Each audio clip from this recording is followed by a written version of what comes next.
Première, j'ai pas de clap, on n'a pas le budget ici. Alors je sais pas si tu sais, mais parallèlement à mes vidéos, je fais aussi des courts-métrages. Donc si tu sais, tant mieux, mais si tu sais pas, y a pas de souci. Je ne vais pas te faire de mal. D'ailleurs, il y en a un que j'ai sorti il y a pas longtemps, donc je t'invite à aller voir dans la description. En même temps, il y aura les précédents que j'ai fait. Donc voilà, c'est gratuit, n'hésite pas à aller les voir. Si tu veux que ce soit payant, y a pas de souci, tu peux m'envoyer un chèque, moi je prends. Et donc dans cette vidéo, je vais t'expliquer comment je fais un court-métrage en...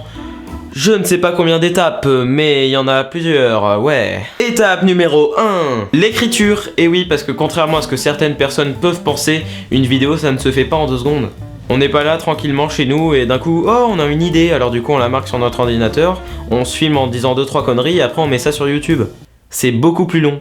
Alors moi en général pour une vidéo comme la drague ou les réseaux sociaux que je t'invite à aller voir, placement de produit pour moi-même, j'écris sur environ 2 heures sur plusieurs jours. Ah oui, parce que j'écris pas les vidéos comme ça d'un coup. Non, moi je mets en général plusieurs mois, comme ça c'est bien long, super, on aime. Mais après pour mes courts-métrages, je mets encore plus de temps.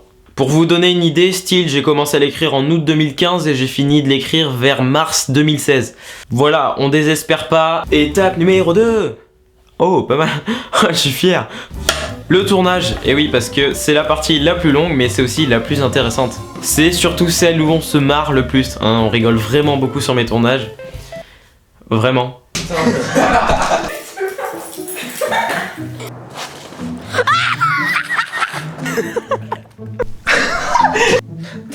C'est extrêmement long de tourner un court-métrage, surtout pour quelqu'un de pas organisé comme moi. Je vais encore faire la comparaison avec Style. Il y en aura beaucoup de comparaisons avec Style dans cette vidéo d'ailleurs. On a commencé le tournage en avril 2016 et on a fini en janvier 2017. Presque 1 an. Après pour les 2 premiers courts-métrages que j'ai fait qui sont sur Facebook, que tu peux retrouver dans la description, vas-y, franchement ils sont énormes. J'ai jamais vu un truc aussi bien. Le tournage a duré respectivement 4 et 5 jours. Ce qui n'est pas non plus énorme.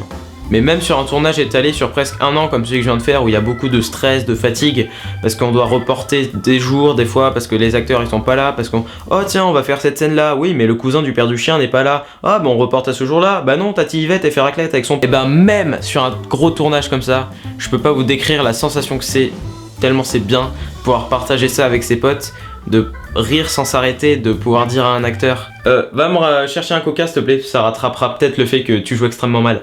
Dans mes films j'aime bien mettre un petit peu d'action avec du combat et tout, et du coup je galère un petit peu quand même à trouver des fausses armes style les mitraillettes, des pistolets, mais heureusement j'ai mes amis qui en ont car ce sont de dangereux psychopathes.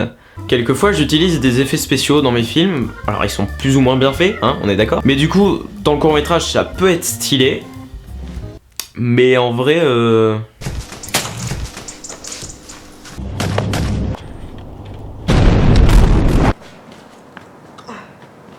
Voilà, donc dans le court-métrage, je suis un mec propulsé par une explosion, et en vrai je suis juste un con qui saute tout seul dans la terre. Et après pour une vidéo d'environ 5 minutes comme celle que vous êtes en train de regarder, soit je le fais en un jour ou sinon je le fais sur plusieurs jours, mais en général en 3 heures de tournage c'est bon. Étape numéro 3. C'était bien imité. Le montage. J'adore cette partie parce qu'elle va être décisive en fait pour ta vidéo. Tu peux avoir un bon scénario, de bons acteurs, tout ce que tu veux. Si ton montage est pourri, ta vidéo sera complètement pourrie, ne cherche pas. C'est là que tu rajoutes aussi les bruitages et la musique. La musique c'est un des points importants dans le cinéma. S'il n'y a pas de musique vraiment importante à un moment bien précis, l'émotion est tout de suite moins ressentie. C'est magnifique. J'ai fait pour la première fois une phrase sans blague sur ma chaîne YouTube. J'aime beaucoup les films ou les séries dans lesquelles la musique est peu présente, mais dès qu'elle y est, tu vois, c'est vraiment pour qu'on ressente une émotion forte. Et du coup c'est ce que j'essaye de faire petit à petit dans mes films, mettre un petit peu moins de musique, mais dès qu'il y en a une, c'est vraiment pour amplifier l'émotion. Étape numéro 4. Bon ça fait 5, mais t'enlèves un doigt, ça fait 4. La mise en ligne. Alors c'est un peu l'ultime étape, mais qui n'est pas des moindres. Pas très intéressant comme moment, c'est-à-dire que tu fais un peu qu'attendre. C'est un peu long là. Fait que 12 heures, mais bon. Mais après, une fois qu'elle est mise en ligne, franchement, c'est un pur bonheur. C'est de la merde. Mais elle a trop raison, c'est trop de la merde ce que je fais. Je vais supprimer ma chaîne. Maintenant, quand je regarde mes premières vidéos ou mes premiers courts-métrages, que je vois à quel point c'était un petit peu nul, ou que telle ou telle idée était pas mal, que je vois les personnes avec qui j'ai parlé grâce à mes vidéos alors qu'avant je leur parlais pas, et ben franchement ça fait chaud au cœur. Alors certains vont peut-être me trouver un petit peu cucu, hein, mais le fait de voir ces vidéos avec des personnes avec qui j'ai grandi, que j'ai vécu des moments super bien, et ben franchement c'est une sensation géniale. Alors c'est pour ça que si vous hésitez à vous lancer sur YouTube ou à faire des vidéos ou complètement autre chose, hein, si vous voulez faire manger des croquettes à un lapin unijambiste, pas de souci, faites-le. Alors surtout n'hésitez pas, foncez, faites ce que vous aimez, si ça vous plaît, ben, tant mieux. Grâce à ça, si vous êtes vraiment investi, vous allez faire des rencontres, vous faire des amis. Au début, ce que vous allez faire, ça va être complètement pété, mais quand vous reverrez ça plus tard, eh ben, vous serez fiers de vous. Alors, je viens de vérifier, en fait, il n'y a pas besoin d'être passionné pour être fier, hein. Tu peux faire de la merde, t'es fier quand même, c'est énorme.